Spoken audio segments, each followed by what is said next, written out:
Hi friends, today lunch என்ன பண்ண போகிறோன்னா வெண்டைக்காய் புளிக்குழம்பும் புடலங்காய் பொரியலும் பண்ண போகிறோம். அதுக்கு தேவையானதை என்னென்னு பார்த்துருவோம் வாங்க. ஒரு பெரிய கத்திரிக்காய் எடுத்திருக்கேன், அப்புறம் புளி கரைச்சி வச்சுருக்கேன்,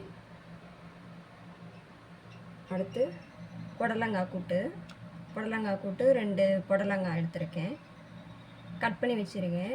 சைஸ் உங்களுக்கு எந்த சைஸ் வேணுமோ அந்த சைஸ் அளவுக்கு நீங்கள் கட் பண்ணிக்கோங்க, ஓகேங்களா. அப்புறம் அதுக்கு தேவையானது என்னென்னு பார்த்துருங்க.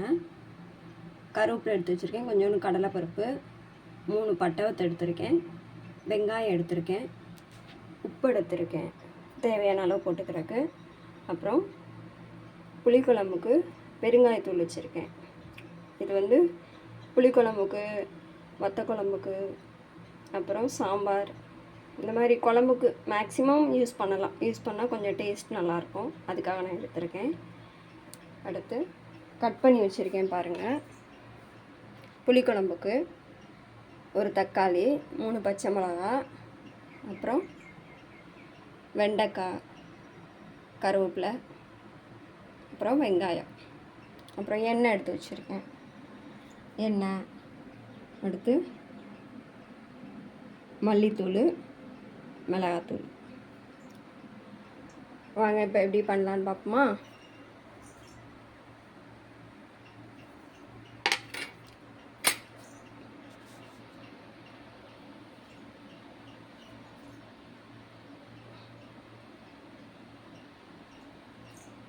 அடுப்பை ஆன் பண்ணிக்கிறோம். ஆன் பண்ணியாச்சு. இப்போ எண்ணெய் விட்டுக்குருவோம். இப்போ ஃபஸ்ட்டு புளிக்குழம்பு தான் பண்ண போகிறோம், வெண்டைக்காய் புளிக்குழம்பு.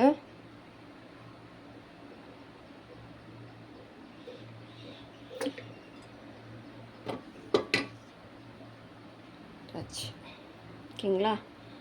அடுத்து நம்ம கடுகு போட்டுக்கிறோம். கடுகு,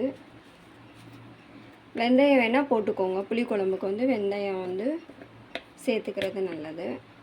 வெந்தயம் முடிஞ்சால் போட்டுக்கோங்க.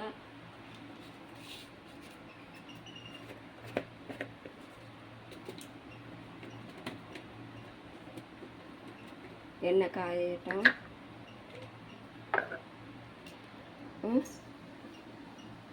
நம்ம போட்டுருவோம்.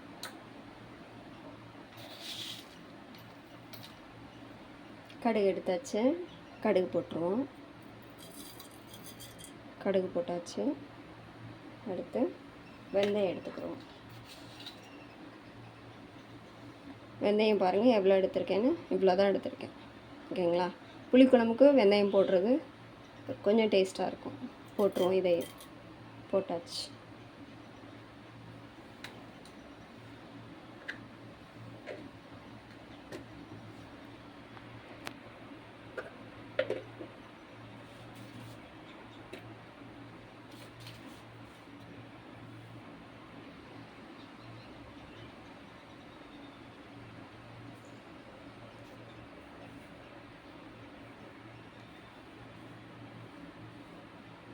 சில பேர் வெண்டைக்காயை எண்ணெயிலே போட்டு வதக்கிடுவாங்க, அந்த பிசுப்பு தன்மை இருக்கக்கூடாது அப்படின்றக்காக. நான் இதோடைய வெங்காயம், கருவேப்பிலை, பச்சை மிளகா, தக்காளி இது போடுறப்பயே இந்த வெண்டைக்காயும் போட்டு நல்லா வதக்கிடுவேன். வதக்குனா கொஞ்சம் பிசுப்பு இல்லாமல் இருக்கும். அதுக்காக நான் இது கூடயே வதக்கிடுவேன். தனியாகவும் வதக்கி பண்ணியிருக்கேன். இப்போ நான் இந்த மாதிரி நான் பண்ணி காட்டுறேன், ஓகேங்களா. கொஞ்சம் நல்லா பொரிஞ்சிருச்சு கடுகுலாம். இப்போ இந்த ஸ்டேஜில் வெங்காயம் போட்டுருவோம்.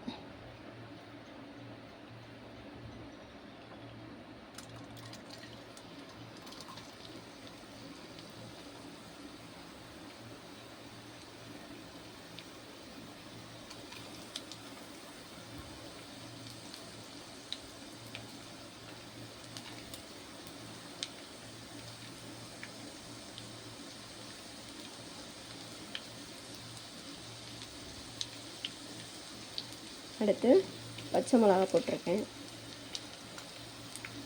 பச்சை மிளகா நான் எப்போயுமே கீரி தான் போடுவேன். ஒரு சில நேரம் கொஞ்சம் பொடி மிளகா பொடி அதிகமாக போடுறதா இருந்தால் முழுசாக போடுவேன். போட்டாச்சு. அடுத்து தக்காளியை போட்டுருவோம்.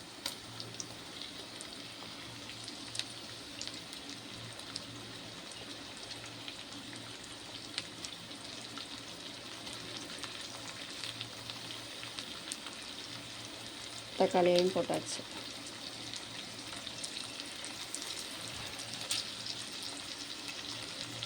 ஃபைனலாக கருவேப்பிலையை போட்டுருவோம்.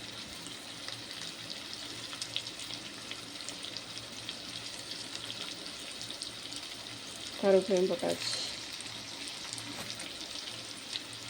உங்களுக்கு பிடிச்சிருந்தா நான் குக்கிங் வீடியோலாம் போடுறேன், அதெல்லாம் பிடிச்சிருந்தா எனக்கு கமெண்ட்டில் சொல்லுங்கள். நீங்களும் குக் பண்ணி பார்த்தீங்கன்னா எப்படி இருந்துச்சுன்னா அதையும் கமெண்ட் பண்ணுங்கள். ஓகேங்களா?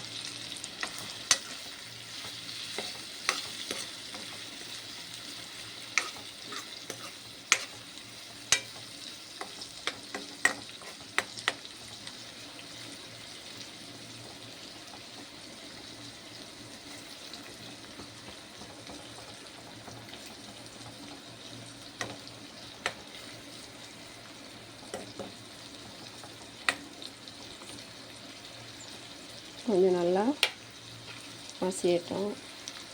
உப்பு லைட்டாக வேணால் தக்காளி வதங்கிறதுக்கு போட்டுருவோம். நான் எப்பயுமே வதங்குறக்காக காய்கறி வதங்குறக்காக இந்த மாதிரி தக்காளி வதங்குறக்காக எப்பயுமே போடுவேன். ஸோ நான் செய்கிற மாதிரி தான் உங்களுக்கு நான் சொல்கிறேன், அப்படியே வீடியோலேயும் போடுறேன்.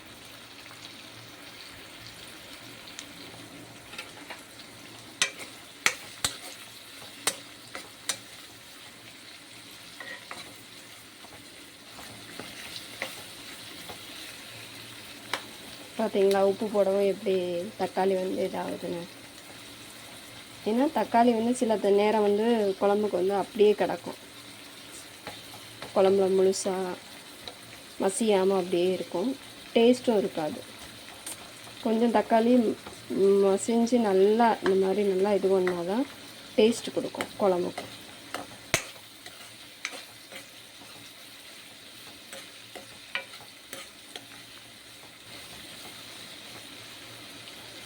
கமெண்ட்டில் கேட்டிருந்தீங்க யாரோ நீங்கள் எந்த ஊர் அப்படின்னு. நான் ராம்நாடு தான். ராம்நாடு, ஆனால் மேரேஜ் ஆகி வந்திருக்கிறது வந்து ராம்நாடுக்கு பக்கத்துலே வெண்குளம் அப்படின்ற ஊர். அதே எங்கள் ஊர் தான், என்னோடய அம்மா அப்பா பிறந்த ஊர் தான். ஸோ அங்கேயே மேரேஜ் பண்ணி வந்தாச்சு. பார்த்தீங்களா எப்படி தக்காளி நல்லா மசிஞ்சிருச்சுன்னு. அதுக்கு தான் உப்பு லைட்டாக போடணும். இந்த ஸ்டேஜில் நம்ம வெண்டைக்காயை போட்டுருவோம். கத்திரிக்காய் கட் பண்ணி வச்சுருக்கோம், கத்திரிக்காய் போட்டுருவோம். உங்களுக்கு தேவைன்னா உருளைக்கிழங்கு எடுத்துக்கோங்க. நான் வெறும் வெண்டைக்காய் மட்டும்தான் போடலான்னு பார்த்தேன். சரி ஓகே, கத்திரிக்காய் இருந்தனால ஒரு கத்திரிக்காய் இருந்தனால அந்த கத்திரிக்காயும் போட்டுருவோம் அப்படின்னு சொல்லிட்டு தான் கத்திரிக்காய் போட போகிறோம். பாருங்கள், வெண்டைக்காய் வந்து வெறும் வெண்டைக்காய் மட்டும்தான் போடலான்னு சொல்லிட்டு வெண்டைக்காவே நிறையா எடுத்துட்டேன். அப்புறம் ஒரு கத்திரிக்காய் இருக்கோம்னா வெண்டைக்காய் மட்டுமே நிறையா இருக்கும்.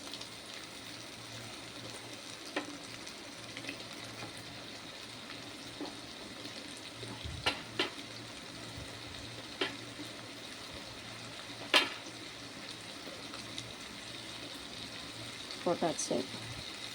இப்போ கத்திரிக்காயும் போட்டுருவோம்.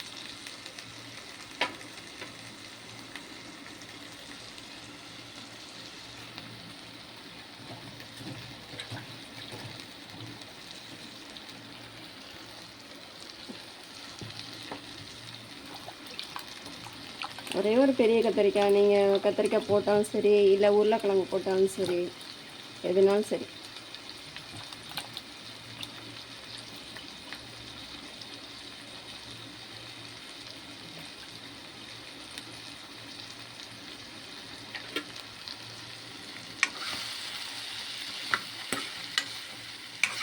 லைட்டாக அந்த பிசு பிசுக்கு தெரியுது பார்த்தீங்களா?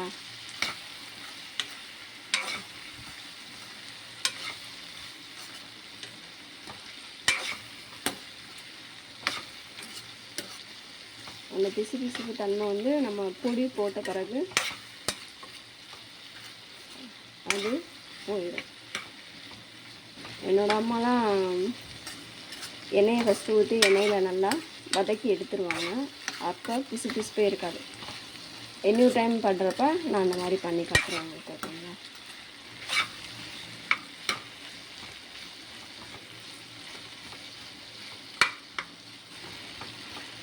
ஓகே, இப்போ கத்திரிக்காய் போட்டுருவோம்.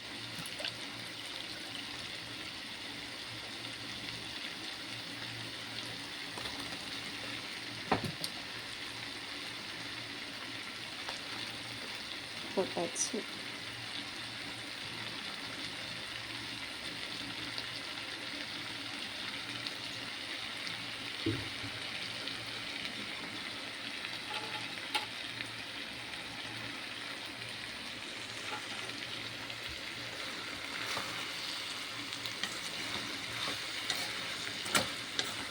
மறக்காமல் என்னோடய சேனலுக்கு பார்த்தீங்கன்னா சப்ஸ்கிரைப் பண்ணுங்கள். ஓகேங்களா?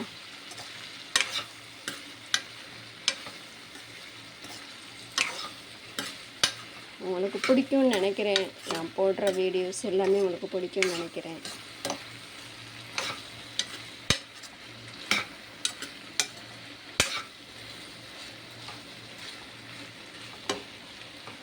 உப்பு போட்டுக்கிடுவோம்.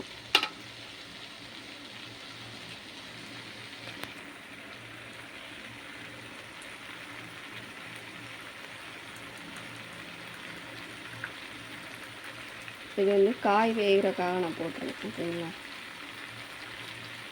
சில பேர் வந்து மசாலாலேயே போட்டுருவாங்க உப்பு. நான் அப்படியும் ட்ரை பண்ணி பார்த்துருக்கேன். அதாவது தண்ணியிலையே மல்லிப்பொடி மிளகாப்பொடியெல்லாம் போட்டுட்டு அந்த புளி கரைசல்லே போட்டுட்டு உப்பையும் அதிலே போட்டுருவாங்க. காய் வேகிறதுக்கு மட்டும் தனியாக உப்பு போட்டுருவாங்க.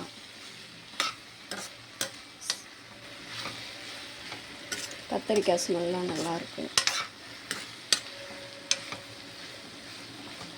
இந்த புளிக்கூட்டு செய்வோம்ல அந்த மாதிரி ஒரு ஸ்மெல்லாக இருக்கும்.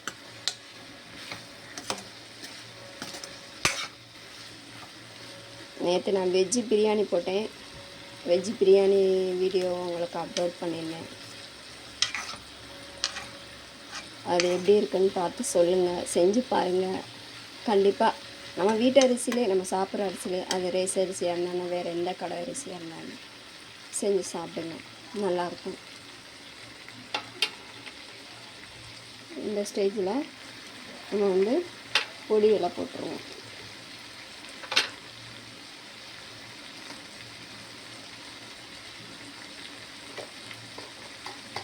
மிளகா வந்து நான் 3 மிளகா போட்டிருக்கேன். அதனால் 1 ஸ்பூன் தான் மிளகா பொடி போட போகிறேன். ஓகேங்களா? 1 ஸ்பூன் மட்டும் தான் போட போகிறேன்.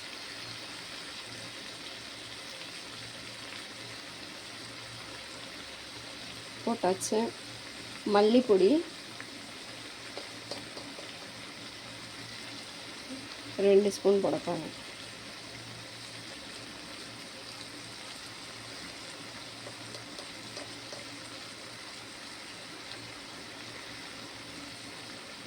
அவ்வளோதான், மசாலா எல்லாமே சேர்த்தாச்சு.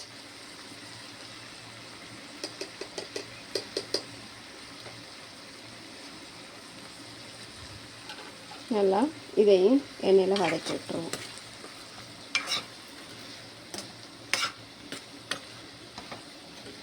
ஏன்னா இது வந்து எண்ணெயிலே வதக்கிட்டோம்னா பச்சை வாசனை போயிடும். அதுக்காக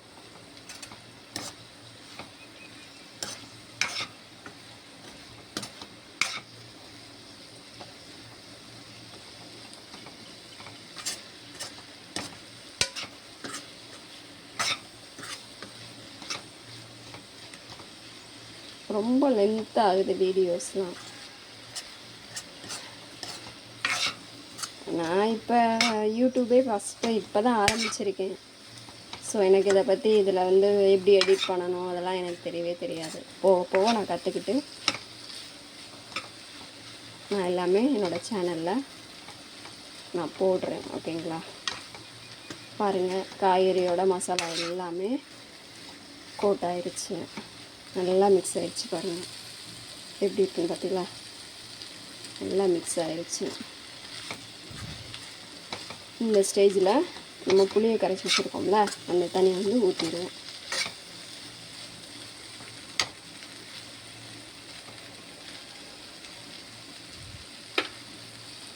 இந்த ஸ்டேஜில் நம்ம புளியை கரைச்சி வச்சுருக்க தண்ணியை ஊற்றிடுவோம். பாருங்கள், ஊற்றிடுவோம்.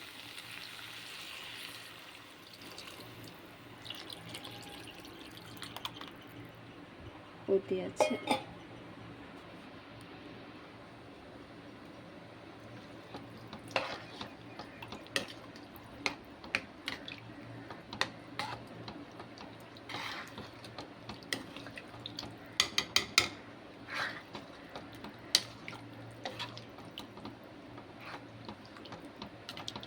நான் 2 பேருக்கு பண்ணுறதுனால கம்மியாக தான் பண்ணுறேன். ஸோ உங்களுக்கு தேவையான அளவு நீங்கள் புளி கரைச்சி விட்டு தண்ணி விட்டுக்கோங்க. புளி தண்ணியை மட்டும் விட்டால் ரொம்ப புளிக்கும். ஸோ அதனால் கொஞ்சோன்னு அளவாக தண்ணி பார்த்து விட்டுக்கோங்க. ஓகேங்களா?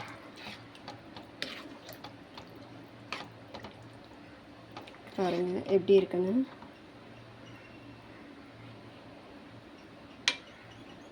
இப்போ தண்ணி லைட்டாக விட்டுருவோம். ஏன்னா புளி கரைசல் மட்டும் விட்டோம்னா ரொம்ப புளிக்கும். ஸோ அதனால்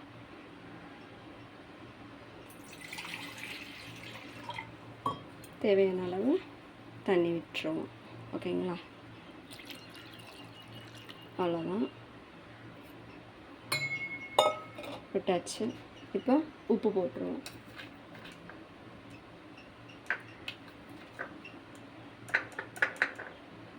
இந்த ஸ்டேஜில் உப்பு போட்டுருவோம்.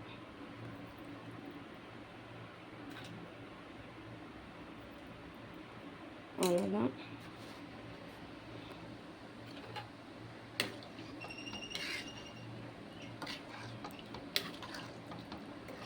பாருங்கள் எப்படி இருக்கு. வேகட்டும். மூடி போட்டு மூடி வச்சுருவோம். ஓகேங்களா?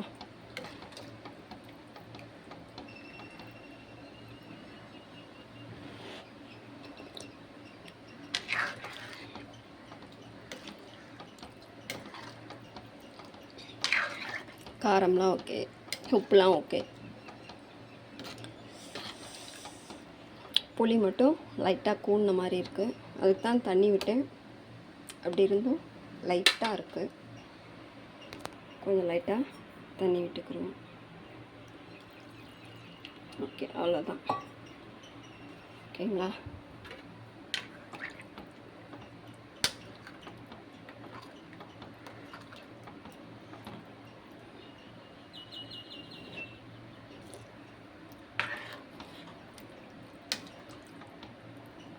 அவ்வளோதாங்க. இதை மூடி போட்டு நல்லா கொதிக்க விட்டு அதுக்கப்புறம் இறக்கிற வேண்டியதான். அவ்வளோதான், வெண்டைக்காய் புளிக்குழம்பு ரெடி ஆயிரும். நான் அதில் ஷார்ட் வீடியோவில் நான் போடுறேன் எடுத்து. ஓகேங்களா? பாய். அடுத்து புடலங்காய் வீடியோ பொரியல் பண்ணி எப்படி பண்ணுறதுன்னு போடுறேன், பாருங்கள்.